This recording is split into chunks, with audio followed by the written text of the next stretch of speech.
ਏਕ ਓੰਕਾਰ ਸਤਨਾਮ ਕਰਤਾ ਪੁਰਖ ਨਿਰਭਉ ਨਿਰਵੈਰ ਅਕਾਲ ਮੂਰਤ ਅਜੂਨੀ ਸੈਭੰ ਗੁਰ ਪ੍ਰਸਾਦ।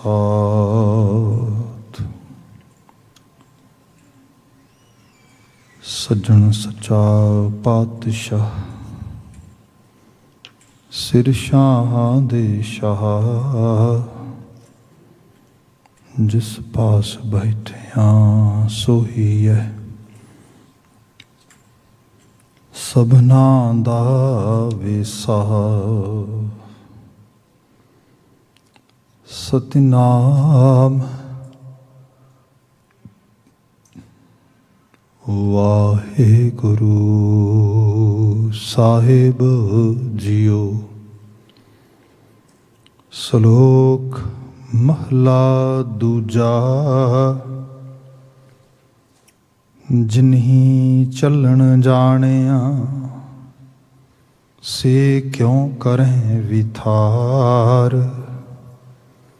ਚੱਲਣ ਸਾਰ ਨਾ ਜਾਣਨੀ ਕਾਜ ਸਵਾਰਨ ਹਾਰ। ਜਿਨਹੀ ਚੱਲਣ ਜਾਣਿਆ ਸੇ ਕਿਉਂ ਕਰਹਿ ਵਿਥਾਰ। ਚੱਲਣ ਸਾਰ ਨਾ ਜਾਣਨੀ ਕਾਜ ਸਵਾਰਨ ਹਾਰ। ਮਹਲਾ ਦੂਜਾ। ਰਾਤ ਕਾਰਨ ਧਨ ਸੰਚੀਐ ਭਲਕੇ ਚੱਲਣ ਹੋਏ। ਨਾਨਕ ਨਾਲ ਨਾ ਚੱਲਈ ਫਿਰ ਪਛੁਤਾਵਾ ਹੋਏ। ਮਹਲਾ ਦੂਜਾ। ਬੱਧਾ ਚੱਟੀ ਜੋ ਫਰੇ ਨਾ ਗੁਣ ਨਾ ਉਪਕਾਰ। ਸੇਤੀ ਖੁਸ਼ੀ ਸਵਾਰੀਐ ਨਾਨਕ ਕਾਰਜ ਸਾਰ। ਮਹਲਾ ਦੂਜਾ। ਮਨ ਹਠ ਤਰਫ ਨਾ ਜਿਪਈ ਜੇ ਬਹੁਤਾ ਕਾਲੇ। ਤਰਫ ਜਿਣੈ ਸਤ ਭਾਉ ਦੇ ਜਨ ਨਾਨਕ ਸ਼ਬਦ ਵਿਚਾਰੇ। ਪੌੜੀ। ਕਰਤੈ ਕਾਰਣ ਜਿਨ ਕੀਆ ਸੋ ਜਾਣੈ ਸੋਈ। ਆਪੇ ਸ੍ਰਿਸ਼ਟ ਉਪਾਈਅਨ ਆਪੇ ਪੁਨ ਗੋਈ। ਜੁਗ ਚਾਰੇ ਸਭ ਭਮ ਥਕੀ ਕਿਨ ਕੀਮਤ ਹੋਈ। ਸਤਿਗੁਰ ਏਕ ਵਿਖਾਲਿਆ ਮਨ ਤਨ ਸੁਖ ਹੋਈ। ਗੁਰਮੁਖ ਸਦਾ ਸਲਾਹੀਐ ਕਰਤਾ ਕਰੇ ਸੋ ਹੋਈ। ਸਤਿਗੁਰ ਏਕ ਵਿਖਾਲਿਆ ਮਨ ਤਨ ਸੁਖ ਹੋਈ। ਗੁਰਮੁਖ ਸਦਾ ਸਲਾਹੀਐ ਕਰਤਾ ਕਰੇ ਸੋ ਹੋਈ। ਵਾਹਿਗੁਰੂ ਜੀ ਕਾ ਖਾਲਸਾ ਵਾਹਿਗੁਰੂ ਜੀ ਕੀ ਫਤਿਹ। ਜੁਗੋ ਜੁਗ ਅਟਲ ਧੰਨ ਧੰਨ ਗੁਰੂ ਗ੍ਰੰਥ ਸਾਹਿਬ ਜੀ ਗੁਰੂ ਪਾਤਸ਼ਾਹ ਜੀ ਦੀ ਅਪਰ ਅਪਾਰ ਅਜ਼ਮਤ ਬਖਸ਼ਿਸ਼। ਸ਼ਾਮ ਸਮੇਂ ਸਤਸੰਗਤ ਦੀਆਂ ਘੜੀਆਂ ਸਾਨੂੰ ਪ੍ਰਾਪਤ ਨੇ। ਆਪ ਗੁਰਦੁਆਰਾ ਸਾਹਿਬ ਦੇ ਇਸ ਪਾਵਨ ਦੀਵਾਨ ਵਿੱਚੋਂ ਗੁਰਬਾਣੀ ਦੀਆਂ ਰਿਸ਼ਮਾਂ ਨੂੰ ਮਾਣ ਰਹੇ ਹੋ। ਵਡਭਾਗੀ ਹੋ। ਇਹ ਸਮਾਂ ਗੁਰਸ਼ਬਦ ਵਿਵੇਚਨਾ ਵਿਆਖਿਆਨ ਦਾ ਹੈ। ਸੂਹੀ ਕੀ ਵਾਰ ਮਹਲ ਤੀਜੇ ਕੀ ਗੁਰੂ ਅਮਰਦਾਸ ਸਾਹਿਬ ਦੁਆਰਾ ਉਚਰਿਤ ਕੀਤੀ ਗਈ ਪਾਵਨ ਬਾਣੀ ਅਸੀਂ ਵਿਚਾਰਦੇ ਹਾਂ। ਕਿਉਂਕਿ ਮਹਲਾ ਤੀਜਾ ਵਾਰ ਗੁਰੂ ਅਮਰਦਾਸ ਸਾਹਿਬ ਦੀ ਹੈ, ਸੋ ਪੌੜੀਆਂ ਗੁਰੂ ਅਮਰਦਾਸ ਸਾਹਿਬ ਦੁਆਰਾ ਉਚਰਿਤ ਕੀਤੀਆਂ ਨੇ। ਪਰ ਨਾਲ ਲੱਗਦੇ ਸ਼ਲੋਕ ਉਹ ਕਿਤੇ ਗੁਰੂ ਅਮਰਦਾਸ ਸਾਹਿਬ ਦੇ ਆ ਰਹੇ ਨੇ, ਕਿਤੇ ਬਦਲਵੇਂ ਮਹਿਲ ਵਿੱਚ ਵੀ ਆ ਰਹੇ ਨੇ। ਜਿਵੇਂ ਇੱਥੇ ਗੁਰੂ ਅੰਗਦ ਸਾਹਿਬ ਦੇ ਉਚਰਿਤ ਕੀਤੀ ਰਚਨਾ ਹੈ। 4 ਸ਼ਲੋਕ ਸੀਗੇ ਮੁਸਲਸਲ ਇੱਕ ਕੰਟੀਨਮ ਦੇ ਵਿੱਚ। ਤਿੰਨਾਂ ਦੀ ਵਿਚਾਰ ਅਸੀਂ ਬੀਤੇ ਰੋਜ਼ਾਂ ਵਿੱਚ ਕੀਤੀ ਹੈ। ਅੱਜ ਚੌਥੇ ਸ਼ਲੋਕ ਤੋਂ ਹੀ ਵਿਚਾਰ ਦਾ ਆਗਾਜ਼ ਕਰਾਂਗੇ, ਜਿੱਥੇ ਬੀਤੇ ਕੱਲ ਬਾਤ ਸਮੇਟੀ ਸੀ। ਨਾਲ ਲੱਗਦੀ ਪੌੜੀ ਦੀ ਵੀ ਵੇਚਣਾ ਜਿਵੇਂ ਸਮਾਂ ਅਲਾਓ ਕਰੇਗਾ। ਸੋ ਬਚਨ ਪ੍ਰਾਰੰਭ ਕਰ ਰਹੇ ਹਾਂ।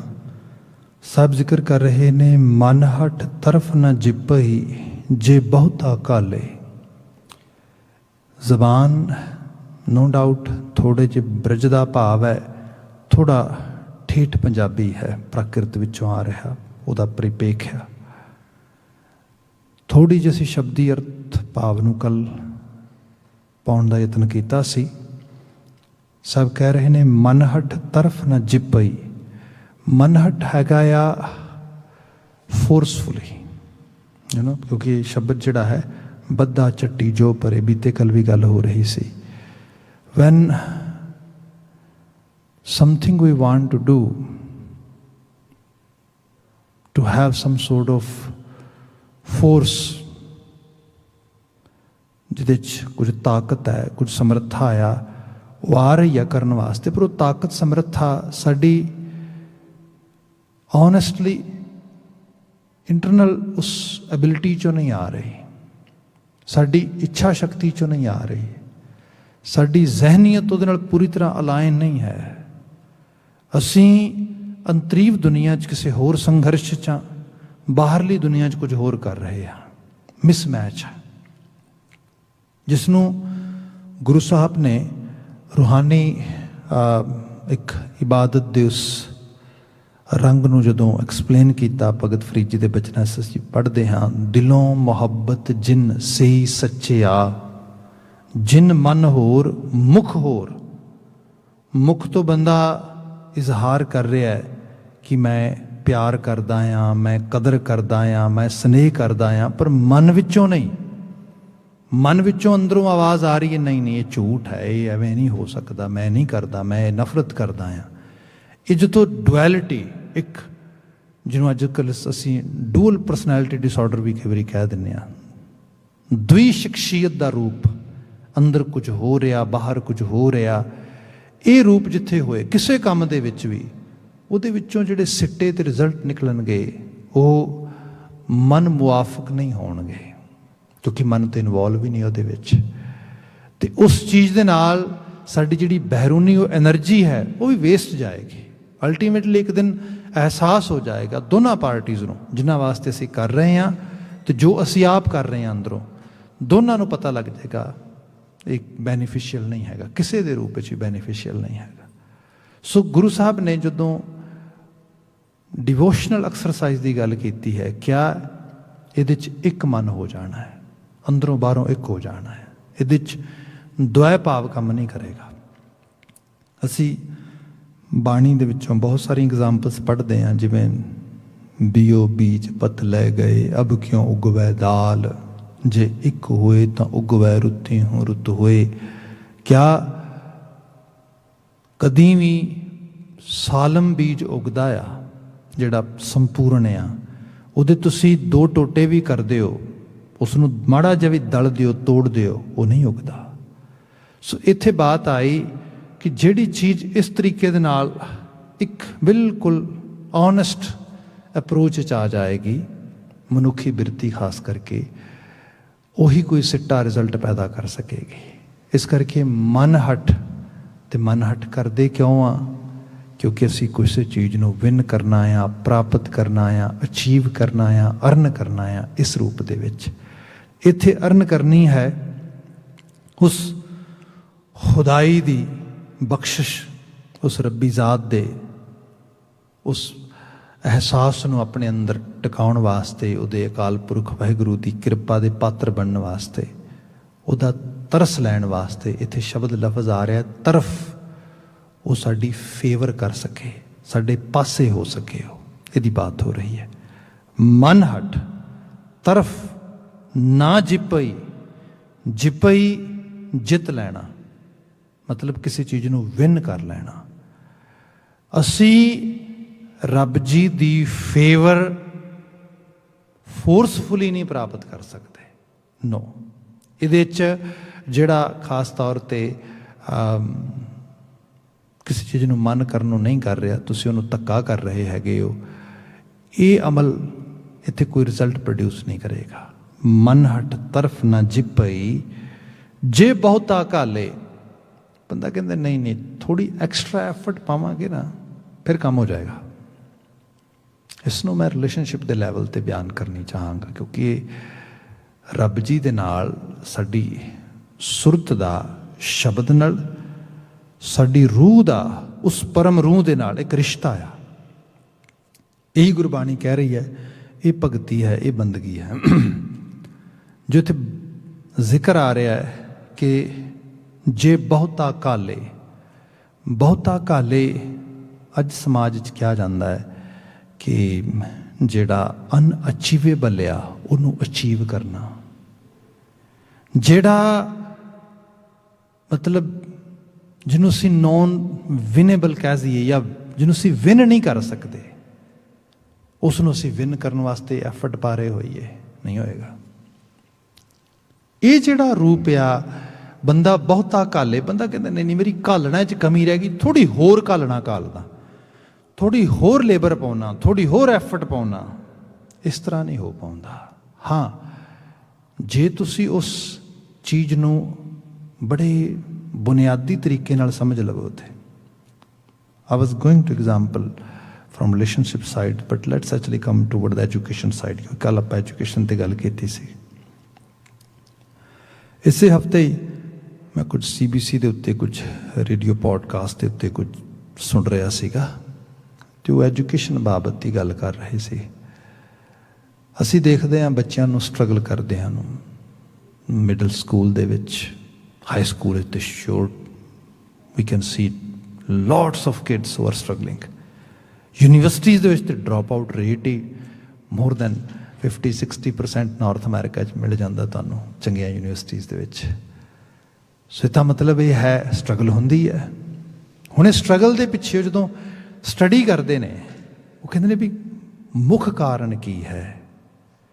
ਮੁੱਖ ਕਾਰਨ ਜਦੋਂ ਪਤਾ ਕੀਤਾ, ਉਹ ਪਤਾ ਲੱਗਾ ਕਿ ਜਿਹੜੇ ਐਜੂਕੇਸ਼ਨ ਨੂੰ ਹਾਇਰ ਲੈਵਲ 'ਤੇ ਜਿਹਨੂੰ ਕਹਿ ਲਓ ਪ੍ਰਾਪਤ ਕਰਨ ਵਾਸਤੇ ਜਿਹੜਾ ਬੇਸ ਬਣਨਾ ਆ, ਬੇਸਿਕਸ ਜਿਹੜੇ ਚਾਹੀਦੇ ਨੇ ਕਿਸੇ ਸਬਜੈਕਟ ਨੂੰ ਸਮਝਣ ਵਾਸਤੇ ਵੀ, ਜਦੋਂ ਬੱਚੇ ਉਹ ਲੈਕ ਕਰ ਜਾਂਦੇ ਨੇ, when they are lacking those basics, they cannot go actually very far, they cannot fly in actually on a higher level, no, because ਕੁਛ ਚੀਜ਼ਾਂ ਮਿਸ ਹੋ ਗਈਆਂ, ਜਿਨ੍ਹਾਂ ਕਰਕੇ ਅੱਗੇ ਉਹ ਚੀਜ਼ ਹੋਰ ਉਹਨਾਂ ਨੂੰ ਪਜ਼ਲ ਕਰੇਗੀ, ਉਹ ਕਲੀਅਰ ਆਪਣਾ ਵਿਜ਼ਨ ਨਹੀਂ ਕਰ ਸਕਣਗੇ।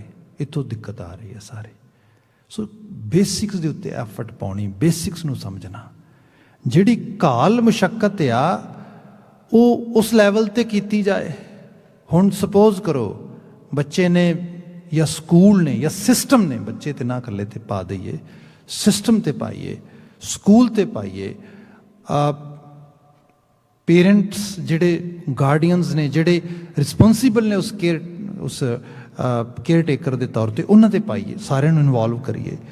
ਜੇ ਉਹਨਾਂ ਨੇ ਉਸ ਬੇਸਿਕਸ ਦੇ ਉੱਤੇ ਕੰਮ ਨਹੀਂ ਕੀਤਾ, ਸਪੋਜ਼ ਕਰੋ ਉਹਨਾਂ ਨੂੰ ਸ਼ੁਰੂਆਤ ਦੇ ਵਿੱਚ ਸਿਰਫ ਸਬਜੈਕਟ ਨਹੀਂ ਸਮਝਾਏ ਗਏ, ਸਬਜੈਕਟਸ ਨਹੀਂ ਦੱਸੇ ਗਏ, ਪੜ੍ਹਨਾ ਕਿਵੇਂ ਇਹ ਨਹੀਂ ਸਿਖਾਇਆ ਗਿਆ, ਪੜ੍ਹਾਈ ਦੀ ਇੰਪੋਰਟੈਂਸ ਨਹੀਂ ਦੱਸੀ, ਹਾਰਡ ਲੇਬਰ ਨਹੀਂ ਦੱਸੀ, ਇਹ ਸਭ ਚੀਜ਼ਾਂ ਬੇਸਿਕਲ ਨਹੀਂ ਹੋਈਆਂ। ਸਕੂਲ ਦਾ ਰੋਲ ਹੈ ਸਾਰਾ ਇਹ। ਹੋਏਗਾ ਕਿ ਜਿਵੇਂ ਜਿਵੇਂ ਉਹ ਅਪਰ ਜਿਹੜਾ ਹੈਗਾ ਉਹ ਕਲਾਸਿਸ ਵਿੱਚ ਜਾਣਗੇ, ਸੈਕਸ਼ਨਸ ਵਿੱਚ ਜਾਣਗੇ, ਦੇ ਗੋਨਾ ਸਟਰਗਲ। ਐਗਜ਼ੈਕਟਲੀ ਸਾਡੇ ਬੁਨਿਆਦੀ ਚੀਜ਼ਾਂ ਨੂੰ ਦੇਖੋ। ਆਪਾਂ ਸਿੱਖ ਹਾਂ, ਸਿੱਖ ਬਲੀਵਰਸ ਹੈਗੇ ਹਾਂ। ਆਪਾਂ ਗੁਰਮਤਿ ਆਸ਼ੇ ਵਿੱਚ ਦੇਖੀਏ, ਅਸੀਂ ਇਹ ਪੜ੍ਹਦੇ ਹਾਂ, ਭਗਤੀ ਬਹੁਤ ਵੱਡੀ ਦਾਤ ਹੈ। ਮਤਲਬ ਭਗਤੀ ਤੋਂ ਵੱਡੀ ਕੋਈ ਦਾਤ ਨਹੀਂ ਗੀ। ਗੁਰਬਾਣੀ ਨੂੰ ਮੰਨਣ ਵਾਲੇ, ਗੁਰਬਾਣੀ ਨੂੰ ਸਮਝਣ ਵਾਲੇ, ਗੁਰਬਾਣੀ ਨੂੰ ਇਸ਼ਟ ਮੰਨਣ ਵਾਲੇ ਅਸੀਂ ਲੋਕ ਇਹ ਚੀਜ਼ ਗੁਰੂ ਗ੍ਰੰਥ ਸਾਹਿਬ ਵਿੱਚ ਪੜ੍ਹਦੇ ਹਾਂ। ਸਾਨੂੰ ਕਿਹਾ ਗਿਆ ਜਿਨ੍ਹਾਂ ਦੀ ਹਮੇਸ਼ਾ ਚੜ੍ਹਦੀ ਕਲਾ ਹੁੰਦੀ ਹੈ, ਜਿਹੜੇ ਹਮੇਸ਼ਾ ਵਿਕਾਸ ਵਿੱਚ ਰਹਿੰਦੇ ਨੇ, ਉਹ ਧਰਤੀ ਤੇ ਕੋਈ ਹੋਰ ਮਨੁੱਖ ਨਹੀਂ ਸਿਵਾਏ ਭਗਤਾਂ ਤੋਂ। ਤੇ ਇਹ ਗੁਰੂ ਨਾਨਕ ਸਾਹਿਬ ਨੇ ਇੱਕ ਵਾਰ ਨਹੀਂ ਵਾਰ-ਵਾਰ ਕਿਹਾ, ਜਪਜੀ ਸਾਹਿਬ ਵਿੱਚ ਕਿਹਾ ਬੁਨਿਆਦੀ ਤੌਰ ਤੇ, ਨਾਨਕ ਭਗਤਾਂ ਸਦਾ ਵਿਗਾਸ। ਇਹ ਉਹੀ ਨਾਨਕ ਜੀ ਨੇ, ਇਹ ਉਹੀ ਸਤਿਗੁਰੂ ਨਾਨਕ ਨੇ, ਇਹ ਉਹੀ ਜਗਤ ਗੁਰੂ ਨਾਨਕ ਨੇ ਜਿਨ੍ਹਾਂ ਨੇ ਇਹ ਵੀ ਆਵਾਜ਼ਾਂ ਦਿੱਤਾ, ਨਾਨਕ ਦੁਖੀਆ ਸਭ ਸੰਸਾਰ।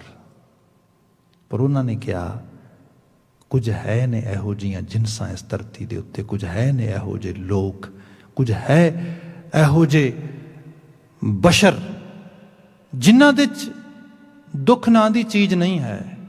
ਨਾਨਕ ਭਗਤਾਂ ਸਦਾ ਵਿਗਾਸ, ਉਹਨਾਂ 'ਚ ਹਮੇਸ਼ਾ ਵਿਗਾਸ ਹੈ। ਵਿਗਾਸ ਇਸ ਵਰਡ ਦੀ ਕੋਈ ਰਿਪਲੇਸਮੈਂਟ ਨਹੀਂ ਹੈ। ਇਹਦਾ ਮਤਲਬ ਹੀ ਇਹ ਹੈ ਇੱਕ ਚੀਜ਼ ਜਿਹੜੀ ਸਦੀ ਵੀ ਖੁਸ਼ੀ ਦੇ ਬਹਾਅ 'ਚ ਵਹਿ ਰਹੀ ਹੈ, ਇੱਕ ਐਸਾ ਝਰਨਾ ਜਿਹੜਾ ਸਵੈ ਸੰਚਾਲਿਤ ਹੈ, ਸੈਲਫ ਓਪਰੇਟਿਡ, ਆਪਣੇ ਆਪ ਦੇ ਵਿੱਚ ਸੋਮਾ ਫੁੱਟਿਆ ਹੈ, ਜਿਹੜਾ ਲਗਾਤਾਰ ਵਹਿ ਰਿਹਾ ਹੈ। ਇਹ ਵਿਗਾਸ ਹੈ, ਖੁਸ਼ੀ ਦੀ ਇੰਤਹਾ। ਉਸ ਵਿਸਮਾਦਿਤ ਅਵਸਥਾ ਦੇ ਭਗਤ ਜਾਂਦੇ ਨੇ, ਭਗਤੀ ਕਰਨ ਵਾਲੇ ਜਾਂਦੇ ਨੇ। ਹੁਣ ਜੇ ਆਪਾਂ ਕਹੀਏ ਕਿ ਭਗਤੀ ਬੜੀ ਕਮਾਲ ਦੀ ਚੀਜ਼ ਹੈ, ਭਗਤ ਹੋ ਜਾਣਾ ਬੜੀ ਵੱਡੀ ਗੱਲ ਹੈ, ਪਰ ਭਗਤੀ ਦਾ ਜਿਹੜਾ ਪੂਰਾ ਸਿਲੇਬਸ ਆ ਉਹ ਤੇ ਬਾਅਦ 'ਚ ਪੜ੍ਹਾਂਗੇ। ਪਹਿਲਾਂ ਤੇ ਬੇਸਿਕਸ ਤੇ ਸਮਝੀਏ। ਬੇਸਿਕਸ ਕੀ ਨੇ ਜੀ? ਗੁਰੂ ਨਾਨਕ ਸਾਹਿਬ ਦੇ ਬਚਨਾਂ 'ਚ ਪੜ੍ਹ ਲੈਂਦੇ ਹਾਂ। ਜਪਜੀ ਸਾਹਿਬ ਹੈ, ਮਹਾਰਾਜ ਕਹਿੰਦੇ ਬੇਸਿਕ ਇਹ ਹੈ, ਹੁਕਮ ਰਜ਼ਾਈ ਚੱਲਣਾ ਨਾਨਕ ਲਿਖਿਆ ਨਾਲ, ਰੱਬੀ ਰਜ਼ਾ ਵਿੱਚ ਰਾਜ਼ੀ ਰਹਿਣਾ। ਮਨ ਹਟ ਜ਼ਿਆਦਾ ਉਦੋਂ ਕਰਦਾ ਆ ਜਦੋਂ ਉਹ ਜਿਹੜੀ ਸਿਚੁਏਸ਼ਨ 'ਚ ਹੈ ਕਿਸੇ ਵੀ ਲੈਵਲ ਤੇ, ਉਹ ਫਾਈਨੈਂਸ਼ੀਅਲ, ਫਿਜ਼ੀਕਲ, ਸੋਸ਼ਲ, ਇਵਨ ਮਾਨਸਿਕ, ਮੈਂਟਲ, ਉਸ ਨੂੰ ਐਕਸੈਪਟ ਨਹੀਂ ਕਰ ਰਿਹਾ, ਉਹਦੇ 'ਚ ਛਟਪਟਾ ਰਿਹਾ ਆ, ਤੇ ਉਹਦੇ ਵਿੱਚੋਂ ਧੱਕੇ ਨਾਲ ਫੋਰਸਫੁਲੀ ਬਾਹਰ ਨਿਕਲਣਾ ਚਾਹੁੰਦਾ ਹੈ। ਫਿਰ ਐਨਰਜੀ ਲਾਉਂਦਾ ਹੈ ਬੇਤਹਾਸ਼ਾ ਦੀ। ਐਵੇਂ ਨਹੀਂ ਹੋ ਸਕਦਾ। ਇਸ ਤਰ੍ਹਾਂ ਕਹਿ ਲਓ ਕਿ ਰਾਤ ਹੈ ਤੇ ਤੁਸੀਂ ਉਸ ਰਾਤ ਨੂੰ ਸਮੇਂ ਤੋਂ ਪਹਿਲਾਂ ਮੁਕਾਉਣਾ ਚਾਹੁੰਦੇ ਹੋ। ਮੀਨ ਜੋ ਇੱਕ ਮਦਰ ਨੇਚਰ ਦਾ ਇੱਕ ਬਣਿਆ ਲਾ ਹੈ, ਉਹਦੇ ਮੁਤਾਬਕ ਜਦੋਂ ਸੂਰਜ ਜਿੰਨੀ ਦੇਰ ਤੱਕ ਪੂਰੀ ਤਰ੍ਹਾਂ ਉਹ ਆਪਣਾ ਸਰਕਲ ਕਰਕੇ ਉੱਥੇ ਤੱਕ ਪਹੁੰਚੇ, ਅਸੀਂ ਕਹਿੰਦੇ ਨੋ, ਅਸੀਂ ਇਹਨੂੰ ਦੂਰ ਕਰਨਾ। ਅਸੀਂ ਉਹਦੇ ਲਈ ਐਫਰਟ ਐਕਸਟਰਾ ਪਾ ਦਿੰਦੇ ਹਾਂ। ਅਸੀਂ 50, 100, 200, 400 ਲਾਈਟਸ ਜਗਾ ਦਿੰਦੇ ਹਾਂ। ਠੀਕ ਹੈ ਭਾਈ, ਰੋਸ਼ਨੀ ਹੋ ਗਈ, ਪਰ ਸਾਨੂੰ ਵੀ ਪਤਾ ਆ ਇਹ ਰੋਸ਼ਨੀ ਰਾਤ ਦੇ ਹਨੇਰੇ ਨਾਲ ਹੀ ਸਟਰਗਲ ਕਰ ਰਹੀ ਹੈ। ਰਾਤ ਨਹੀਂ ਗਈ, ਰਾਤ ਅਜੇ ਵੀ ਉੱਥੇ ਹੀ ਹੈ। ਬੰਦਾ ਇਸ ਤਰੀਕੇ ਦੀਆਂ ਐਫਰਟਸ ਪਾਉਂਦਾ ਆ, ਪਰ ਜਿਹੜੀ ਰਾਤ ਆ ਉਹ ਤੇ ਰੱਬੀ ਨਿਜ਼ਾਮ ਵਿੱਚ ਹੀ ਜਾਣੀ ਹੈ। ਉਹ ਐਵੇਂ ਥੋੜ੍ਹਾ ਜਾਏਗੀ। ਜਿਸ ਨੂੰ ਇਸ ਗੱਲ ਦੀ ਸਮਝ ਆ ਗਈ, ਜਿਹੜਾ ਇਸ ਗੱਲ ਦੇ ਅਹਿਸਾਸ ਵਿੱਚ ਆ ਗਿਆ, ਉਸਨੇ ਰਜ਼ਾ ਨੂੰ ਫੋਲੋ ਕੀਤਾ। ਇਸ ਰਜ਼ਾ ਦੇ ਸੰਕਲਪ ਵਿੱਚ ਉਤਰਿਆ ਬੰਦੇ ਦੀ ਭਗਤੀ ਦੀ ਸ਼ੁਰੂਆਤ ਹੁੰਦੀ ਹੈ। ਇਹ ਬੇਸਿਕਸ ਨੇ। ਆਪਾਂ ਬੇਸਿਕਸ ਨਹੀਂ ਪੜ੍ਹੇ, ਬੇਸਿਕਸ ਨਹੀਂ ਸਮਝੇ, ਬੇਸਿਕਸ ਜਾਣਨੇ ਵੀ ਨਹੀਂ ਚਾਹੇ, ਹਾਇਰ ਲੈਵਲ ਤੇ ਆ ਗਏ। ਅਗਲੇ ਲੈਵਲ ਕੀ ਨੇ? ਜਪਜੀ ਸਾਹਿਬ ਹੀ ਲੈ ਲਈ। ਇਸ kind of syllabus, try to understand it. क्या आई वांट टू अंडरस्टैंड हुक्म। बाबा जी कहते I want to be very clear. हुक्मी होवन आकार हुक्म ना कहे आ जाए। It's beyond explanation. No one is able to explain it in any form. Everything is done by the Mother Nature's order, the law of cosmo, but it's hard or even impossible to explain. So ਇਹ ਤੋਂ ਬਾਅਦ ਸ਼ੁਰੂ ਹੋ ਗਈ। ਫਿਰ ਉਸ ਤੋਂ ਬਾਅਦ ਉਸੇ ਸਿਲੇਬਸ ਵਿੱਚ ਪੜ੍ਹਾਇਆ ਗਿਆ, ਗਾਵੇ ਕੋ ਤਾਣ ਹੋਵੇ ਕਿਸੇ ਤਾਣ। ਉਹਨੂੰ ਗਾਉਣਾ ਆ, ਪਰ ਗਾਉਣਾ ਕਿਸ ਕਰਕੇ ਹੈ? ਕਿਉਂਕਿ ਮੈਂ ਉਹਦੀ ਰਜ਼ਾ ਵਿੱਚ ਰਾਜ਼ੀ ਨਹੀਂ ਰਹਿ ਸਕਦਾ। ਮੈਂ ਆਪਣੀ ਰਾਜ਼ੀ ਮਨਾਉਣਾ ਚਾਹੁੰਦਾ, ਆਪਣੀ ਮਨਮਰਜ਼ੀ ਮਨਾਉਣਾ ਚਾਹੁੰਦਾ। ਉਹ ਪੋਸੀਬਲ ਨਹੀਂ, ਉਹਦੇ 'ਚ ਮੈਂ ਰਹਿ ਨਹੀਂ ਸਕਦਾ। ਅਜੀਬ ਤਰ੍ਹਾਂ ਦੀ ਕਸ਼ਮਕਸ਼ ਹੈ। ਫਿਰ ਗਾਇਆ ਸੁਣਿਆ ਲੇਖੇ 'ਚ ਨਹੀਂ ਪੈ ਰਿਹਾ। ਬਾਣੀ ਤੇ ਕਹਿ ਰਹੀ ਹੈ, ਸੁਣਿਆ ਸਿੱਧ ਪੀਰ ਸੁਰਨਾਥ, ਮੈਨੂੰ ਤੇ ਕੁਛ ਵੀ ਪਸਰ ਨਹੀਂ ਪੈ ਰਿਹਾ। ਬਾਣੀ ਤੇ ਕਹਿ ਰਹੀ ਹੈ, ਮੰਨੇ ਕੀ ਗਤ ਕਹੀ ਨਾ ਜਾਏ। ਮੈਂ ਤੇ ਮੰਨਣ ਵਾਲਾ ਬਣ ਰਿਹਾ ਵਾਂ, ਮੰਨਿਆ ਨਹੀਂ। ਕਿਉਂਕਿ ਮੰਨਿਆ ਤੇ ਪਹਿਲੇ ਲੈਵਲ ਤੇ ਹੋਏ ਨਾ, ਮੰਨਿਆ ਰਜ਼ਾਈ ਚੱਲਣਾ। ਸੋ ਇਹ ਚੀਜ਼ ਹੈ, ਇਹ ਮਨ ਹੱਠ ਇਹਦੇ ਨਾਲ ਤਰਫ ਨਾ ਜਿੱਪਈ, ਕਹਾਂਗੇ ਉਹ ਮੇਰੀ ਤਰਫ ਕਿਉਂ ਨਹੀਂ ਹੋ ਰਿਹਾ, ਉਹ ਮੇਰੇ ਪਾਸੇ ਕਿਉਂ ਨਹੀਂ ਹੋ ਰਿਹਾ, ਉਹ ਮੇਰੇ ਵੱਲ ਕਿਉਂ ਨਹੀਂ ਹੋ ਰਿਹਾ, ਉਹ ਮੇਰੀ ਫੇਵਰ ਕਿਉਂ ਨਹੀਂ ਕਰ ਰਿਹਾ। ਗੁਰੂ ਬਾਬਾ ਜੀ ਕਹਿੰਦੇ ਤੂੰ ਫਿਰ ਹੁਕਮ ਨੂੰ ਨਹੀਂ ਸਮਝਿਆ, ਤੂੰ ਉਸ ਲਾਹ ਨੂੰ ਨਹੀਂ ਸਮਝਿਆ। ਇੱਕ ਐਗਜ਼ਾਮਪਲ ਹੋਰ ਦੇ ਦੇਣਾ ਐਜ਼ ਏ ਮੈਟਾਫੋਰ। ਦੇਖੋ ਕਹਿੰਦੇ ਨੇ ਕਿ ਮਿਟਾ ਦੇ ਆਪਣੀ ਹਸਤੀ ਕੋ ਅਗਰ ਕੁਛ ਮਰਤਬਾ ਚਾਹੇ, ਮਰਤਬਾ ਕਹਿੰਦੇ ਰੁਤਬੇ ਨੂੰ, ਬੰਦਾ ਭਗਤ ਦਾ ਰੁਤਬਾ ਹੈ, ਇੱਕ ਰੁਤਬੇ ਤੇ ਭਗਤ ਪਹੁੰਚਦਾ। ਜਿਸ ਰੁਤਬੇ ਨੂੰ ਗੁਰਬਾਣੀ ਨੇ ਕਿਹਾ ਆ ਕਿ ਜਿਸ ਰੱਬ ਦੀ ਅਸੀਂ ਗੱਲ ਕਰਦੇ ਹਾਂ ਨਾ, ਸਰਵ ਸ਼ਕਤੀਮਾਨ ਸਰਵਸਵ ਵਿਦਮਾਨ ਹਸਤੀ ਦੀ, ਉਹਨੂੰ ਕੋਈ ਕੰਟਰੋਲ ਨਹੀਂ ਕਰ ਸਕਦਾ, ਉਹ ਕਿਸੇ ਦੇ ਕਾਬੂ 'ਚ ਨਹੀਂ ਆਉਂਦੀ, ਉਹ ਤੇ ਅਗਮ ਅਗੋਚਰ ਆ, ਉਹਨੂੰ ਕੌਣ ਕੰਟਰੋਲ 'ਚ ਕਰੇਗਾ। ਪਰ ਅਸੀਂ ਕਿਤੇ ਵੀ ਸ਼ਬਦ ਪੜ੍ਹ ਲੈਂਦੇ ਹਾਂ, ਨਾ ਤੂੰ ਆਵੈਂ ਬਸ ਬਹੁਤ ਖਿਡਾਵਣੇ, ਨਾ ਤੂੰ ਆਵੈਂ ਬਸ ਵੇਦ ਪੜਾਵਣੇ, ਨਾ ਤੂੰ ਆਵੈਂ ਬਸ ਤੀਰਥ ਨਹਾਈਐ, ਨਾ ਤੂੰ ਆਵੈਂ ਬਸ ਧਰਤੀ ਧਾਈਐ, ਨਾ ਤੂੰ ਆਵੈਂ ਬਸ ਬਹੁਤਾ ਦਾਨ ਦੇ, ਨਾ ਤੂੰ ਆਵੈਂ ਬਸ ਕਿਤੇ ਸਿਆਣਪ ਹੈ। ਰੱਬ ਜੀ ਕਿਸੇ ਤਰੀਕੇ ਨਾਲ ਵੀ ਤੈਨੂੰ ਵਸ ਨਹੀਂ ਕੀਤਾ ਜਾ ਸਕਦਾ, ਤੇਰੇ ਉੱਤੇ ਕੋਈ ਵਸੀਕਰਨ ਦਾ ਮੰਤਰ ਨਹੀਂ ਚੱਲਦਾ। ਹਾਂ, ਇੱਕ ਪਤਾ ਲੱਗ ਗਈ ਬਾਤ, ਸਭ ਕੋ ਤੇਰਾ ਵਸ ਅਗਮ ਅਗੋਚਰਾ, ਤੂੰ ਅਗਮ ਵੀ ਹੈ ਅਗੋਚਰ ਵੀ ਹੈ, ਸਭ ਕੁਝ ਤੇਰੇ ਵਸ ਵਿੱਚ ਵੀ ਹੈ। ਹਾਂ, ਪਰ ਇੱਕ ਸੱਚਾਈ ਇਹ ਵੀ ਹੈ, ਸਭ ਕੋ ਤੇਰਾ ਵਸ ਅਗਮ ਅਗੋਚਰਾ, ਤੂੰ ਭਗਤਾਂ ਕੈ ਵਸ ਭਗਤਾਂ ਤਾਨ ਤੇਰਾ। ਪਰ ਜਿਹੜੇ ਭਗਤ ਜਨ ਨੇ ਉਹਨਾਂ ਨੇ ਤੈਨੂੰ ਆਪਣੇ ਗ੍ਰਿਪ ਵਿੱਚ ਕਰ ਲਿਆ।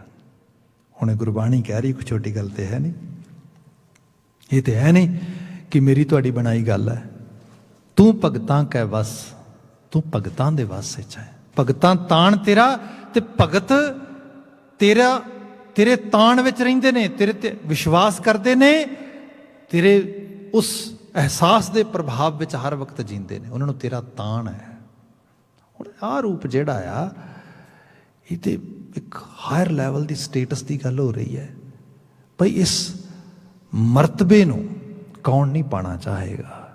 ਪੁਰਸ਼ ਆਲਮ ਨੇ ਬਚਨ ਲਿਖੇ, ਕਹਿੰਦਾ ਹੈ कि मिटा दे अपनी हस्ती को अगर कुछ मर्तबा चाहे, अपनी हस्ती खत्म कर जो उस मर्तबे नूं पाउणा है।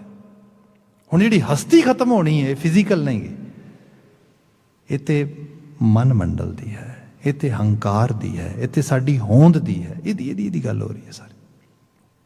इत्थे जिहड़ा जिक्र आ रहा है, जिन्हों सब सिंपल लैवल ते बात करा, देखो बीज है, बीज की आप गल कर रहे थे ना, उसनों मिट्टी दे विच असीं बीजते हैं। बीज अपनी हस्ती मिट्टी दे सपुरद कर दिंदा, अपने आप नूं मिट्टी दे हवाले कर दिंदा, ते मिट्टी उहदे नाल प्राइमरी स्टेज ते बड़ी पहली सतह दे उत्ते इंज लगदा है बहुत कहर गुजार रही है। भाई कहर की गुजार रही है, कहरे गुजार रही है कि ਉਹਦੀ ਹੋਂਦ ਹੀ ਖਤਮ ਕਰਤੀ ਮਿੱਟੀ ਨੇ, ਬਿਲਕੁਲ ਉਸ ਨੂੰ ਆਪਣੇ ਵਿੱਚ ਬਿਲਕੁਲ ਮਟੇ ਲਿਆ, ਗਾਲ ਦਿੱਤਾ, ਉਸ ਨੂੰ ਗਾਲ ਕੇ ਆਪਣੇ ਵਿੱਚ ਜਜ਼ਬ ਕਰ ਲਿਆ।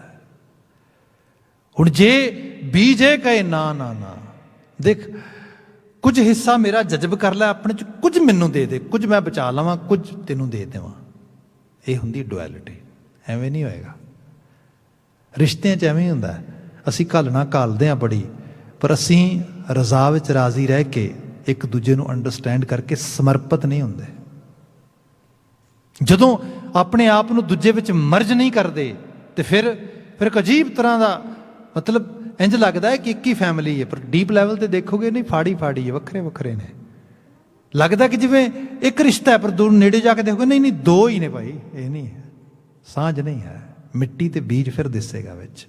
ਭਈ ਬੀਜ ਖਤਮ ਹੋ ਜਾਏ, ਮਿੱਟੀ 'ਚ ਆਪਣੇ ਆਪ ਨੂੰ ਵਟਾ ਦੇ। ਜਿਵੇਂ ਵਟਾ ਦਿੱਤਾ ਫਿਰ ਹੋਇਆ ਕਿ ਭਈ ਮਿੱਟੀ ਨੇ ਇੱਕ ਵਾਰ ਤੇ ਇੰਝ ਲੱਗਾ ਖਾ ਗਈ ਸਭ ਕੁਛ, ਮਿੱਟੀ ਨੇ ਖਤਮ ਕਰਤਾ। ਪਰ ਮੁੜ ਕੇ ਫਿਰ ਮਿੱਟੀ 'ਚ ਜਿੰਨੀ ਤਾਕਤ ਸੀਗੀ, ਉਹ ਸਾਰੀ ਤਾਕਤ ਪਹਿਲਾਂ ਮਿੱਟੀ ਦੀ ਹੋਂਦ ਬਚੀ ਏ, ਬੀਜ ਦੀ ਹੋਂਦ ਖਤਮ ਹੋ ਗਈ ਹੈ। ਪਰ ਹੁਣ ਜੋ ਬੀਜ ਦੇ ਵਿੱਚ ਮੌਲਿਕ ਉਹਦੀ ਆਈਡੈਂਟਿਟੀ ਸੀ, ਉਹਦੀ ਪਹਿਚਾਨ ਸੀ, ਉਹਦਾ ਰੋਲ ਸੀਗਾ, ਮਿੱਟੀ ਨੇ ਉਸ ਰੋਲ ਨੂੰ ਸਪੋਰਟ ਕਰਨਾ ਸ਼ੁਰੂ ਕਰਤਾ। ਹੁਣ ਮਿੱਟੀ ਨੇ ਪੂਰਾ ਜ਼ੋਰ ਲਾ ਦਿੱਤਾ ਹੈ, ਆਪਣੀ ਪੂਰੀ એનર્ਜੀ ਦੇ ਨਾਲ ਉਸ ਬੀਜ ਦੇ ਅੰਦਰ ਪਏ ਹੋਏ ਉਸ ਭਾਵ ਨੂੰ ਉਜਾਗਰ ਕੀਤਾ ਹੈ। ਫਿਰ ਕੱਲਾ ਉਜਾਗਰ ਨਹੀਂ ਕੀਤਾ, ਆਲੇ ਦੁਆਲੇ ਜਿੰਨੇ ਹੋਰ ਤੱਤ ਨੇ, ਪਾਣੀ ਹੈ, ਸੂਰਜ ਦੀ ਰੌਸ਼ਨੀ ਹੈ, ਹਵਾ ਹੈ, ਸਾਰਿਆਂ ਨੂੰ ਇਸ ਕਾਰਜ ਵਿੱਚ ਲਾ ਦਿੱਤਾ ਹੈ ਕਿ ਜੋ ਮੈਨੂੰ ਦੇ ਰਹੀ ਹਾਂ ਉਹਨੂੰ ਬਸ ਤੁਸੀਂ ਫੈਲਾਓ ਉੱਤੇ ਲਗਾਤਾਰ। ਮਿੱਟੀ ਆਪਣਾ ਰੂਪ ਵਟਾਉਂਦੀ ਤੁਰੀ ਲੱਗੀ ਹੈ। ਮਿੱਟੀ ਨੇ ਆਪਣੀ ਹੋਂਦ ਹੀ ਖਤਮ ਕਰਤੀ ਹੈ। ਉਸ ਬੀਜ ਦੇ ਉਸ ਭਾਵ ਨੂੰ, ਉਸ ਆਈਡੈਂਟੀਟੀ ਨੂੰ, ਉਹਨੂੰ ਨਿਸ਼ਾਨ ਤੇ ਉਸ ਨੂੰ ਵਿਖਾਉਣ ਵਾਸਤੇ। ਇਹ ਰੂਪ ਹੈ ਕੁਦਰਤ ਦੇ ਨਿਯਮ ਨੂੰ ਸਮਝਣ ਦਾ। ਇਸ ਤਰ੍ਹਾਂ ਜਾਣੋ ਇਸ ਤਰੀਕੇ ਨੂੰ। ਜੇ ਅਸੀਂ ਘਾਲ ਘਾਲਣੀ ਹੈ ਤੇ ਐਵੇਂ ਘਾਲੀਏ, ਕਿਸੇ ਆਈਡੀਓਲੋਜੀ, ਕਿਸੇ ਥਾਟ ਵਿੱਚ ਆਪਣੇ ਆਪ ਨੂੰ ਮਰਜ ਕਰ ਦਈਏ ਪੂਰੀ ਤਰ੍ਹਾਂ। ਇਹ ਨਹੀਂ ਹੋ ਸਕਦਾ ਕੁਝ ਮੰਨ ਲਿਆ, ਕੁਝ ਨਾ ਮੰਨਿਆ, ਕੁਝ ਪ੍ਰਾਪਤ ਕਰ ਲਿਆ, ਕੁਝ ਛੱਡ ਦਿੱਤਾ। ਸੰਪੂਰਨ, ਕੰਪਲੀਟ। ਜਦੋਂ 100% ਡੈਡੀਕੇਸ਼ਨ, ਚੀਟਿੰਗ ਨਹੀਂ ਹੈ ਇੱਥੇ। ਤੇ ਗੁਰੂ ਅੰਗਦ ਸਾਹਿਬ ਦੀ ਮਿਸਾਲ ਨੇ ਸਭ ਤੋਂ ਵੱਡੀ। ਮਹਾਰਾਜ ਕਹਿੰਦੇ ਬਸ ਗੁਰੂ ਵਾਲੇ ਹੀ ਬਣ ਗਏ, ਗੁਰੂ ਨਾਲ ਹੀ ਰਿਲੇਸ਼ਨਸ਼ਿਪ ਬਣ ਗਈ। ਹੁਣ ਗੁਰੂ ਤੋਂ ਬਿਨਾਂ ਹੈ ਹੀ ਕੁਝ ਨਹੀਂ ਆਪਣਾ। ਇਸ ਨੂੰ ਕਿਹਾ ਆਪਣੇ ਮਨ ਦੀ ਦੁਨੀਆ ਨੂੰ ਦੁਵੱਲੀ ਕਰਕੇ, ਦੋ ਰੂਪ ਕਰਕੇ, ਇੱਕ ਥੋੜਾ ਜਿਹਾ ਹਿੱਸਾ ਬਚਾ ਕੇ ਬਾਕੀ ਹਿੱਸੇ ਦੀ ਐਫਰਟ ਵੀ ਪਾਈ ਜਾਏਗਾ। ਉਹ ਸਾਰੀ ਘਾਲ ਅਖੀਰ ਦੇ ਜਾ ਕੇ ਜਮਾ ਖਰਚ ਕਰਕੇ ਪਤਾ ਕੀ ਹੋਏਗੀ? ਜ਼ੀਰੋ।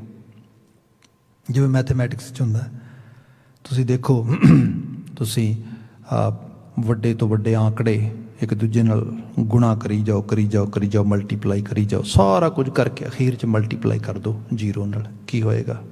ਜ਼ੀਰੋ। ਸਭ ਜ਼ੀਰੋ ਹੋ ਜਾਏਗਾ। ਜਦੋਂ ਮਦਰ ਨੇਚਰ ਨੇ ਇਸ ਚੀਜ਼ ਨੂੰ ਨਾਪਣਾ ਇਸ ਰੂਪ ਦੇ ਵਿੱਚ, ਫਿਰ ਸਾਰੀ ਮੁਸ਼ੱਕਤ ਜਿਹੜੀ ਹੈ, ਜਿਹਨੂੰ ਸਾਹਿਬ ਨੇ ਕਿਹਾ ਗਏ ਮੁਸ਼ੱਕਤ ਘਾਲ, ਘਾਲ ਥਾਂ ਪੈਣੀ ਚਾਹੀਦੀ ਹੈ। ਬਾਬਾ ਜੀ ਕਹਿੰਦੇ ਨਹੀਂ ਪਏਗੀ, ਕਿਉਂਕਿ ਕਮੀ ਕਾਣ ਇੱਥੇ ਰਹਿ ਗਈ ਹੈ। ਇਸ ਕਰਕੇ ਗੁਰੂ ਅੰਗਦ ਸਾਹਿਬ ਨੇ ਬਿਆਨ ਕੀਤਾ ਕਿ ਭਲੇ ਬੰਦੇ ਮਨ ਹਟ ਤਰਫ ਨਾ ਜਿਪਈ, ਜੇ ਬਹੁਤਾ ਕਾਲੇ ਤਰਫ ਜਿਣੈ ਸਤ ਭਾਉ ਦੇ। ਹਾਂ, ਉਹ ਤਰਫ ਜਿਣ ਜਾਂਦੇ, ਉਹ ਅਕਾਲ ਪੁਰਖ ਵਾਹਿਗੁਰੂ ਵਾਲਾ ਪਾਸਾ ਆਪਣੇ ਪਾਸੇ ਕਰ ਲੈਂਦੇ, ਜਾਂ ਉਹਦੇ ਪਾਸੇ 'ਚ ਜਾ ਕੇ ਖੜੇ ਹੋ ਜਾਂਦੇ। ਕਿਉਂਕਿ ਜਿਹੜਾ ਉਹਦਾ ਪਾਲਾ ਆ, ਉਸ ਪਾਲੇ ਵਿੱਚ ਖੜੇ ਹੋ ਜਾਓ, ਉਹਦੇ ਗਰਾਊਂਡ ਵਿੱਚ ਖੜੇ ਹੋ ਜਾਓ, ਉਹਦੇ ਮੈਦਾਨ ਵਿੱਚ ਖੜੇ ਹੋ ਜਾਓ। ਜਦੋਂ ਉੱਥੇ ਖੜੇ ਹੋਵੋਗੇ ਫਿਰ ਉਹ ਰਾਖਾ ਹੋਏਗਾ। ਇਕੱਲੇ ਲਫ਼ਜ਼ ਨਹੀਂ ਹੈਗੇ। ਰਾਖਾ ਏਕ ਹਮਾਰਾ ਸੁਆਮੀ, ਸਗਲ ਕਟਾਂ ਕਾ ਅੰਤਰ ਜਾਮੀ, ਕਰ ਸੁਖ ਵਸਿਆ ਬਾਹਰ ਸੁਖ ਪਾਇਆ, ਕਹੋ ਨਾਨਕ ਗੁਰ ਮੰਤਰ ਦ੍ਰਿੜਾਇਆ। ਇਹ ਖਾਲੀ ਕਹਿਣ ਦੀਆਂ ਗੱਲਾਂ ਨਹੀਂ ਹੈ, ਇਹ ਤੇ ਮੰਨਣ ਦੀਆਂ ਗੱਲਾਂ ਨੇ। ਜਦੋਂ ਉਸ ਜਗ੍ਹਾ ਤੇ ਸੋਚ ਖੜ ਗਈ ਜਾ ਕੇ, ਫਿਰ ਭਾਈ ਬਾਣੀ ਕਹਿੰਦੀ ਨਾ, ਕੋਈ ਭਲਾ ਕਹੋ, ਕੋਈ ਬੁਰਾ ਕਹੋ, ਹਮ ਤਨ ਦਿਓ ਹੈ ਡਾਰ। ਭਈ ਆਪਾਂ ਤੇ ਆਪਣਾ ਆਪਾ ਡਾਰ ਦਿੱਤਾ, ਉਹਦੇ ਸਾਹਮਣੇ ਰੱਖ ਦਿੱਤਾ। ਤੇ ਜਦੋਂ ਰੱਖ ਦਿੱਤਾ, ਫਿਰ ਭਾਈ ਉਹ ਤੇ ਜਿਹੜਾ ਉਹਦੇ ਦਰ ਤੇ ਆ ਜਾਏ, ਉਹਨੂੰ ਕਿਸੇ ਤਰੀਕੇ ਦੇ ਨਾਲ ਵੀ ਮਿਟਣ ਨਹੀਂ ਦਿੰਦਾ। ਉਹਦੀ ਹੋਂਦ ਨੂੰ, ਜਿਵੇਂ ਮੈਂ ਕਿਹਾ, ਮਿੱਟੀ ਬਿਲਕੁਲ ਜਿਹਨੂੰ ਅਸੀਂ ਨਿਰਜਿੰਦ ਕਹਿੰਦੇ ਹਾਂ, ਉਹ ਆਪਣਾ ਰੋਲ ਇੰਨਾ ਪਲੇ ਕਰ ਦਿੰਦੀ ਹੈ। ਤੇ ਬਾਣੀ ਕਹਿ ਰਹੀ ਹੈ, ਮੈਂ ਤੇ ਤੈਨੂੰ ਸਤਿਗੁਰੂ ਦੇ ਦਰ ਤੇ ਸਮਰਪਿਤ ਹੋ ਕੇ ਉਹਦੇ ਤੋਂ ਆਪਣਾ ਆਪਾ ਵਾਰਨ ਦੀ ਜਾਚ ਸਿਖਾ ਰਿਹਾ। ਤੇ ਸਤਿਗੁਰ ਜਾਗਤਾ ਹੈ ਦਿਓ, ਉਹ ਤੇ ਜਾਗਦਾ ਵੀ ਹੈ ਤੇ ਦਿਓ ਵੀ ਹੈ। ਉਹ ਤੇ ਦਿਓ ਹੁੰਦਾ ਹੈ ਜਿਹੜਾ ਮਾੜੀ ਜਿਹੀ ਵੀ ਕਿਸੇ ਦੀ ਘਾਲਣਾ ਅਜਾਈ ਨਾ ਜਾਣ ਦੇਵੇ। ਜਿਹਨੂੰ ਸਾਹਿਬ ਬਾਣੀ 'ਚ ਬਿਆਨ ਕਰਦੇ ਨਾ, ਵੀ ਸੋ ਕਿਉਂ ਵਿਸਰੈ ਜੇ ਘਾਲ ਨਾ ਭਾਨੈ, ਸੋ ਕਿਉਂ ਵਿਸਰੈ ਜੇ ਕੀਤਾ ਜਾਣੈ। ਜਿਹੜਾ ਕੀਤੇ ਨੂੰ ਜਾਣਦਾ ਆ, ਜਿਹੜਾ ਕਿਸੇ ਤਰੀਕੇ ਨਾਲ ਵੀ ਉਸ ਚੀਜ਼ ਨੂੰ, ਉਸ ਨੂੰ ਗਵਾਉਣ ਨਹੀਂ ਦਿੰਦਾ, ਫਿਰ ਭਾਈ ਉਹ ਤੇ ਦਿਓ ਹੈ।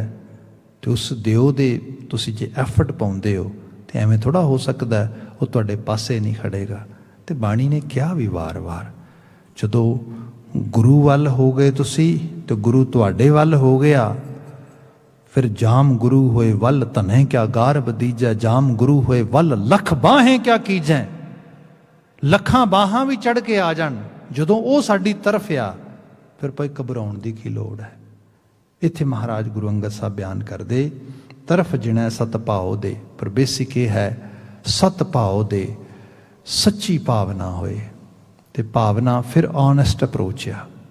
ਉਹ ਕੋਈ ਇਹ ਨਹੀਂ ਹੈ ਕਿ ਬੰਦਾ ਮੋਸਟਲੀ ਮਾफ़ी ਚਾਹਾਂਗਾ ਦੇਖਾ ਦੇਖੀ ਸਭ ਕਰੈ ਮਨ ਮੁਖ ਬੂਝ ਨਾ ਪਾਏ, ਕਿਉਂਕਿ ਬੁੱਝਿਆ ਤੇ ਹੈ ਨਹੀਂ ਕੁਛ ਵੀ। ਦੇਖਾ ਦੇਖੀ ਟ੍ਰੈਡੀਸ਼ਨਸ ਦੇ ਵਿੱਚੋਂ, ਕੁਝ ਪਰੰਪਰਾਵਾਂ ਦੇ ਵਿੱਚੋਂ, ਕੁਝ ਆਲੇ ਦੁਆਲੇ ਦੇ ਇਨਫਲੂਐਂਸ ਵਿੱਚੋਂ ਚੀਜ਼ਾਂ ਅਡੋਪਟ ਕਰ ਲਈਆਂ, ਐਕਸੈਪਟ ਕਰ ਲਈਆਂ, ਤੁਰ ਪਏ ਲੋਕ।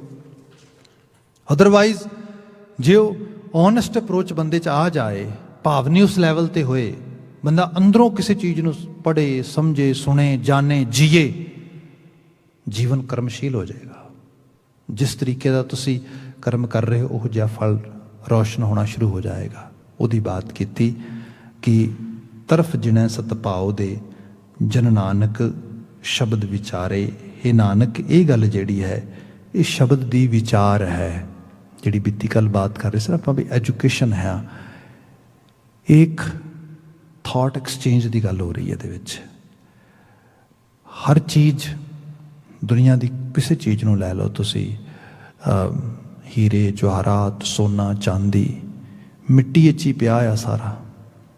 ਇਸ ਮਿੱਟੀ ਦੇ ਵਿੱਚੋਂ ਮਨੁੱਖ ਲੱਭ ਲੈਂਦੇ ਨੇ। ਕਿਹੜੇ ਲੱਭ ਲੈਂਦੇ ਨੇ? ਜਿਨ੍ਹਾਂ ਨੂੰ ਉਹਦੀ ਪਹਿਚਾਣ ਆ ਜਾਂਦੀ ਹੈ। ਇਹ ਪਹਿਚਾਣ ਕਿਵੇਂ ਆਉਂਦੀ ਹੈ? ਸਿੱਖਿਆ ਦੇ ਨਾਲ। ਕੋਈ ਦੱਸਦਾ ਆ, ਕੋਈ ਸਮਝਾਉਂਦਾ ਆ, ਕੋਈ ਸਿਖਾਉਂਦਾ ਆ, ਕੋਈ ਸਿੱਖ ਲੈਂਦਾ ਉਹਦੇ ਕੋਲੋਂ। ਦੱਸਣ ਵਾਲਾ, ਸਿੱਖਣ ਵਾਲਾ, ਇਹ ਦੋਨੋਂ ਇੱਕ ਲੈਵਲ 'ਤੇ ਆ ਜਾਂਦੇ, ਐਜੂਕੇਸ਼ਨ ਟਰਾਂਸਫਰ ਹੋ ਜਾਂਦੀ, ਉਹ ਅੱਗੇ ਅੱਗੇ ਕੰਮ ਕਰੀ ਜਾਂਦੇ। ਅੱਜ ਤੁਸੀਂ ਇਨੋਵੇਟਿਵ ਵਰਲਡ 'ਚ ਰਹਿ ਰਹੇ ਹੋ। ਜਿੰਨੀ ਇਨੋਵੇਸ਼ਨ ਆ ਇਹ ਇਨਫੋਰਮੇਸ਼ਨ ਸ਼ੇਅਰ ਹੋ ਰਹੀ ਹੈ। ਇੱਕ ਗਰੁੱਪ ਸਿੱਖਦਾ ਆ, ਉਹ ਕੁਛ ਰਿਸਰਚ ਕਰਦਾ ਹੈ, ਕੁਛ ਚੀਜ਼ਾਂ ਕਰਦਾ ਹੈ, ਅਗਲੇ ਨੂੰ, ਮਨੁੱਖਾਂ ਦੇ ਗਰੁੱਪ ਨੂੰ ਦਿੰਦਾ ਹੈ, ਉਸ ਤੋਂ ਅੱਗੇ, ਉਸ ਤੋਂ ਅੱਗੇ, ਐਵੇਂ ਚੱਲਦਾ ਆ। ਸਮਾਜਾਂ 'ਚ ਇਸੇ ਤਰੀਕੇ ਨਾਲ ਇਹ ਵਿਚਾਰ ਦਾ ਆਦਾਨ ਪ੍ਰਦਾਨ ਆ। ਅਧਿਆਤਮੀ ਤਲ 'ਤੇ ਵੀ, ਮਨ ਦੀ ਦੁਨੀਆ ਵੀ, ਕਿਉਂਕਿ ਜਿਵੇਂ ਆਪਾਂ ਬਾਤ ਕੀਤੀ, ਹਵਾ ਵੀ ਸ਼ਕਤੀ ਹੈ, ਪਾਣੀ ਵੀ ਸ਼ਕਤੀ ਹੈ, ਅੱਗ ਵੀ ਸ਼ਕਤੀ ਹੈ। ਸ਼ਕਤੀ ਹੈ ਸਾਰੇ ਦੀ ਸਾਰੀ, ਤਾਕਤ ਹੈ ਇਹਦੇ ਵਿੱਚ, ਕਿਉਂਕਿ ਕਰਤਾਰ ਆਪ ਵਸਦਾ ਹੈ ਇਹਦੇ ਵਿੱਚ, ਸਾਰਿਆਂ ਦੇ ਵਿੱਚ। ਇਹ ਸਾਰੀ ਚੀਜ਼ ਇੱਕ ਜਗ੍ਹਾ 'ਤੇ ਇਕੱਠੀ ਹੋ ਜਾਂਦੀ ਹੈ। ਸਰੀਰ, ਇਹ ਵੀ ਸ਼ਕਤੀ ਹੈ। ਇਸ ਸਰੀਰ ਨੂੰ ਚਲਾਉਣ ਵਾਲੀ ਇੱਕ ਬੜੀ ਵੱਡੀ ਫੋਰਸ ਮਨ, ਉਸ ਤੋਂ ਵੀ ਵੱਡੀ ਸ਼ਕਤੀ ਹੈ। ਹੁਣ ਉਸ ਨੂੰ ਚਲਾਉਣ ਦੀ ਜਾਂਚ ਸਿੱਖਣੀ ਪਏਗੀ। ਅਦਰਵਾਈਜ਼ ਕੀ ਹੋਏਗਾ? ਆਪਾਂ ਤੇ ਇਹਨਾਂ ਮੁਲਕਾਂ ਦੇ 'ਚ ਡਰਾਈਵ ਬਹੁਤ ਕਰਦੇ ਹਾਂ। Vehicles are our actually legs. People always say like that ਕਿ ਇਸ ਲੱਤਾਂ ਨੇ ਸਾਡੀਆਂ, ਸਾਡੇ ਵਹੀਕਲਸ। ਅਤੇ ਇਕੱਲਾ ਇਹ ਨਹੀਂ, ਲੌਜਿਸਟਿਕਸ ਦਾ ਜਿੱਡਾ ਵੱਡਾ ਬਿਜ਼ਨਸ ਹੈ ਇੱਥੇ, ਖਾਸ ਕਰਕੇ ਟਰਾਂਸਪੋਰਟੇਸ਼ਨ ਦਾ। ਏਡੇ ਏਡੇ ਵੱਡੇ ਟਰੱਕ ਜਿਹੜੇ ਨੇ, ਵਹੀਕਲ ਜਿਹੜੇ ਨੇ, ਜਿਹਨਾਂ ਨੂੰ ਅਸੀਂ ਕਮਰਸ਼ੀਅਲ ਵਹੀਕਲਸ ਕਹਿੰਦੇ ਹਾਂ, ਮੂਵ ਕਰਦੇ ਨੇ ਲੋਕ ਇੱਕ ਜਗ੍ਹਾ ਤੋਂ ਦੂਜੀ ਜਗ੍ਹਾ। ਕਿੰਨੀ ਉਹਨਾਂ ਦੀ ਇੰਟੈਂਸ ਟ੍ਰੇਨਿੰਗ ਹੁੰਦੀ ਹੈ। ਮਤਲਬ ਉਸ ਟ੍ਰੇਨਿੰਗ ਵਿੱਚੋਂ ਕੱਢਿਆ ਜਾਂਦਾ ਉਹਨਾਂ ਨੂੰ, ਕਿਉਂਕਿ ਮੰਨਿਆ ਜਾਂਦਾ ਹੈ ਇਹ ਸਿਰਫ ਵਹੀਕਲ ਮੂਵ ਨਹੀਂ ਕਰ ਰਿਹਾ, ਇੱਕ ਪੂਰੀ ਦਾ ਪੂਰੀ ਸ਼ਕਤੀ ਮੂਵ ਕਰ ਰਹੀ ਹੈ। ਭਾਈ ਉਹ ਟ੍ਰੇਲਰ ਜਾਂ ਟਰੱਕ ਜਾਂ ਵੱਡਾ ਵਹੀਕਲ ਜਾਂ ਕੋਈ ਹੋਰ ਵੱਡੀ ਇਕਵਿਪਮੈਂਟਸ, ਜਿਹੜਾ ਹੈਵੀ ਇਕਵਿਪਮੈਂਟ, ਉਹ ਤਾਂ ਕੁਛ ਵੀ ਨਹੀਂ ਮਨ ਦੇ ਮੁਕਾਬਲੇ। ਮਨ ਤੇ ਏਡੀ ਵੱਡੀ ਸ਼ਕਤੀ ਹੈ। ਜੇ ਇਸ ਨੂੰ ਚਲਾਉਣਾ ਹੈ, ਇਸ ਨੂੰ ਕਿਸੇ ਸਹੀ ਤਰੀਕੇ ਨਾਲ ਆਪਰੇਟ ਕਰਨਾ ਹੈ, ਭਾਈ ਸਿੱਖਣਾ ਤੇ ਪਏਗਾ। ਤੇ ਸਿੱਖਣਾ ਕਿਵੇਂ ਹੈ? ਵਿਚਾਰਾਂ ਦੇ ਜ਼ਰੀਏ। ਇੱਥੇ ਹੋਰ ਕੋਈ ਚੀਜ਼ ਨਹੀਂ ਹੈ, ਵਿਚਾਰ ਹੀ ਨੇ। ਜਦੋਂ ਗੁਰੂ ਬਾਬਾ ਜੀ ਕਹਿੰਦੇ ਨਾਨਕ ਸ਼ਬਦ ਵਿਚਾਰੇ, ਹੇ ਨਾਨਕ, ਜਿਨ੍ਹਾਂ ਨੇ ਸ਼ਬਦ ਦੀ ਵਿਚਾਰ ਦੀ ਉਸ ਚੀਜ਼ ਨੂੰ, ਉਹਨੂੰ ਤਰਮੀਮ ਵਿੱਚ ਲੈ ਆਂਦਾ। ਆਪਾਂ ਬਾਤ ਪਾ ਰਹੇ ਸੀ ਗੁਰੂ ਅੰਗਦ ਸਾਹਿਬ ਦੇ ਜੀਵਨ ਦੀ। ਉਸ ਦਿਨ ਗੁਰੂ ਅੰਗਦ ਸਾਹਿਬ ਜਦੋਂ ਉਸ ਲੈਵਲ 'ਤੇ ਪਹੁੰਚੇ ਭਾਈ ਲਹਿਣਾ ਜੀ ਦੇ ਰੂਪ ਦੇ ਵਿੱਚ, ਅਤੇ ਇੱਕ ਦਿਨ ਪੋਥੀ ਸਾਹਿਬ ਦੇ ਪੰਨੇ ਲਗਾ ਰਹੇ ਨੇ ਉਹ ਇਸ ਤਰੀਕੇ ਦੇ ਨਾਲ। ਅਤੇ ਜਦੋਂ ਉਹਨਾਂ ਨੇ ਪੱਤਰੇ ਲਗਾਏ ਨੇ ਅਤੇ ਗੁਰੂ ਨਾਨਕ ਸਾਹਿਬ ਦੇਖਦੇ ਨੇ, ਅਤੇ ਬਾਬਾ ਨਾਨਕ ਜੀ ਕਹਿੰਦੇ, ਪੁਰਖਾ ਤੂੰ ਪੱਤਰੇ ਬਿਲਕੁਲ ਸਹੀ ਵਾਚੇ ਨੇ, ਸਹੀ ਲਗਾਏ ਨੇ। ਮੈਂ ਲਗਾਉਂਦਾ, ਮੈਂ ਵੀ ਐਵੇਂ ਲਗਾਉਣੇ ਸੀਗੇ। ਭਾਵ ਸ਼ਬਦ ਦਾ ਤਸੱਵੁਰ ਆ ਗਿਆ ਤੈਨੂੰ, ਤੈਨੂੰ ਪਤਾ ਲੱਗ ਗਿਆ ਇਹ ਸ਼ਬਦ ਕੀ ਕਹਿ ਰਿਹਾ, ਇਹ ਸ਼ਬਦ ਕਿਸ ਤਰੀਕੇ ਨਾਲ। ਅਤੇ ਇਕੱਲਾ ਬਹਿਰੂਨੀ ਪੱਤਰੇ ਲਗਾਉਣ ਦੀ ਕਿਰਿਆ ਨਹੀਂ ਗੀ, ਅੰਦਰ ਦੀ ਕਿਰਿਆ ਆ, ਅੰਦਰੋਂ ਸਮਝ ਆ ਰਹੀ। ਸੋ ਇਹ ਹੈ, ਜਦੋਂ ਤੁਸੀਂ ਵਿਚਾਰ ਨੂੰ ਇਸ ਤਰੀਕੇ ਨਾਲ ਗ੍ਰੈਬ ਕਰ ਲਓਗੇ, ਜਿਹਨੂੰ ਅਸੀਂ ਐਗਜ਼ੈਕਟ ਵਰਡ ਕਹਿੰਦੇ ਹਾਂ, ਪਰਸੀਵ ਕਰਨਾ ਅਤੇ ਪ੍ਰੋਸੈਸ ਕਰਨਾ, ਭਾਈ ਅਗਲੀਆਂ ਚੀਜ਼ਾਂ ਈਜ਼ੀ ਹੋ ਜਾਣਗੀਆਂ। ਅਤੇ ਬੀਤੇ ਕੱਲ੍ਹ ਬਾਤ ਕਰ ਰਹੇ ਸੀ ਮੈਂ ਸਾਇੰਟੀਫਿਕ ਸਾਈਡ ਤੋਂ, ਕਿ ਕਈ ਵਾਰੀ ਇਹ ਸਾਡੇ ਵੱਸੋਂ ਬਾਹਰ ਹੁੰਦਾ ਹੈ, ਪਰ ਬਾਬਾ ਜੀ ਨੇ ਕਿਹਾ ਮਾਲਕ ਤਰਸ ਕਰਨ ਵਾਲਾ ਹੈ, ਜਿਹਨੇ ਇਸ ਮਿੱਟੀ ਨੂੰ ਇਵੋਲਵ ਕਰਕੇ ਲਾਈਫ ਦੇ ਵਿੱਚ ਕਨਵਰਟ ਕਰ ਦਿੱਤਾ ਆ। ਜੇ ਇਹ ਮਿੱਟੀ ਕਹੇਗੀ ਵੀ ਜੀਵਨ ਤੇ ਦਿੱਤਾ ਹੀ, ਇਹਨੂੰ ਜੀਣ ਦੀ ਜਾਚ ਵੀ ਦੇ। ਹੁਣ ਸਮਝਦੇ ਨਾ, ਜਿਵੇਂ ਭਗਤ ਫਰੀਦ ਜੀ ਸ਼ਬਦ ਅਸੀਂ ਪੜ੍ਹਦੇ ਆ ਕਿ ਜਿਹ ਦਿਨ ਨਾਲਾ ਕੱਪਿਆ, ਜੇ ਗਲ ਕੱਪੈ ਚੁੱਕ ਪਵਨ ਨਾ ਇੱਤੀ ਮਾਮਲੇ, ਸਹਾ ਨਾ ਇੱਤੀ ਦੁੱਖ। ਜੇ ਜ਼ਿੰਦਗੀ ਮਾਮਲੇ ਤੇ ਦੁੱਖ ਹੀ ਬਣੇ ਰਹਿਣੇ ਨੇ, ਮਤਲਬ ਦੁੱਖ ਬਾਹਰੋਂ ਨਹੀਂ ਆਉਂਦਾ। ਦੁੱਖ ਬਾਰੇ ਅੱਜ ਪਤਾ ਲੱਗ ਗਿਆ, ਜਿਹੜਾ ਸੌਰੋ ਆ, ਗਰੀਫ ਆ, that is not coming from any situations or any kind of outer world. No, no, no, no. ਇਹ ਤਾਂ state of mind ਹੈ ਸਾਡੀ, ਅਸੀਂ ਅੰਦਰੋਂ ਜਨਰੇਟ ਕਰਦੇ ਹਾਂ ਸਾਰਾ ਕੁਝ।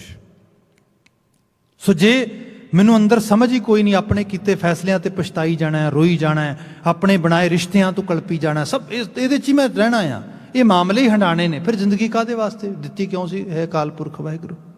ਬਲਕਿ ਇਹਦੇ 'ਚ ਤੇ ਕਿਹਾ ਗਿਆ ਵੀ ਮੈਂ ਤੇ ਆਪਣੀ ਮਾਂ ਅੱਗੇ ਅਰਦਾਸ ਕਰਦਾ, ਮਿੰਨਤ ਕਰਦਾ ਕਿ ਮਾਂ ਤੂੰ ਬੜਾ ਭਲਾ ਕੀਤਾ, ਮੈਨੂੰ ਜ਼ਿੰਦਗੀ ਦਿੱਤੀ, ਪਰ ਮੈਂ ਤੈਨੂੰ ਇੱਕ ਦੱਸਾਂ, ਜੇ ਇਹੋ ਜਿਹਾ ਜੀਵਨ ਹੀ ਮੈਂ ਜੀਣਾ ਸੀ ਨਾ, ਜਿਹਦੇ ਨਾਲਾ ਕੱਪਿਆ।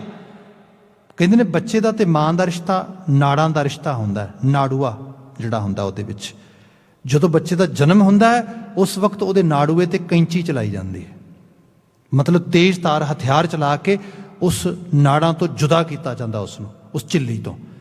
ਭਗਤ ਫਰੀਦ ਜੀ ਕਹਿੰਦੇ ਜਿਸ ਦਿਨ ਨਾਲਾ ਕੱਪਿਆ, ਜਿਸ ਦਿਨ ਮੇਰੇ ਨਾੜੂਏ ਤੇ ਕੈਂਚੀ ਚਲਾਈ ਸੀ, ਜੇ ਗਲ ਕੱਪੈ ਚੁੱਕ, ਉਹੀ ਕੈਂਚੀ ਮੇਰੇ ਗਲ ਤੇ ਵੀ ਚਲਾ ਦਿੰਦੀ। ਜੇ ਜਿਉਣਾ ਹੀ ਨਹੀਂ ਸੀ ਆਉਣਾ ਜੀਵਨ, ਤੇ ਇਸ ਮਿੱਟੀ ਦਾ ਫਾਇਦਾ ਕੀ ਹੈ ਜੀਵਨ ਬਣ ਕੇ? ਕੋਈ ਫਾਇਦਾ ਨਹੀਂ। ਮਤਲਬ ਇੱਕ ਤਰ੍ਹਾਂ ਦੇ ਨਾਲ ਸਾਨੂੰ ਅਹਿਸਾਸ ਕਰਵਾਇਆ ਗਿਆ, ਜੀਵਨ ਜੀਣ ਦੀ ਜਾਚ ਸਿੱਖ, ਸ਼ਬਦ ਵਿਚਾਰ ਹੀ ਸਿਖਾਉਂਦਾ ਆ। ਇਸ ਰੂਪ ਵਿੱਚ ਗੁਰੂ ਅੰਗਦ ਸਾਹਿਬ ਨੇ ਬਾਤ ਕੀਤੀ, ਕਿਆ ਐਵੇਂ ਅੰਨ੍ਹੇਵਾਹ ਬਿਨਾਂ ਕਿਸੇ ਵਿਜ਼ਨ ਤੋਂ, ਬਿਨਾਂ ਕਿਸੇ ਪ੍ਰੋਪਰ ਇਨਫੋਰਮੇਸ਼ਨ ਤੋਂ ਕੰਧ 'ਚ ਟੱਕਰਾਂ ਨਾ ਮਾਰੀ, ਕੁਛ ਨਹੀਂ ਮਿਲੇਗਾ ਤੈਨੂੰ।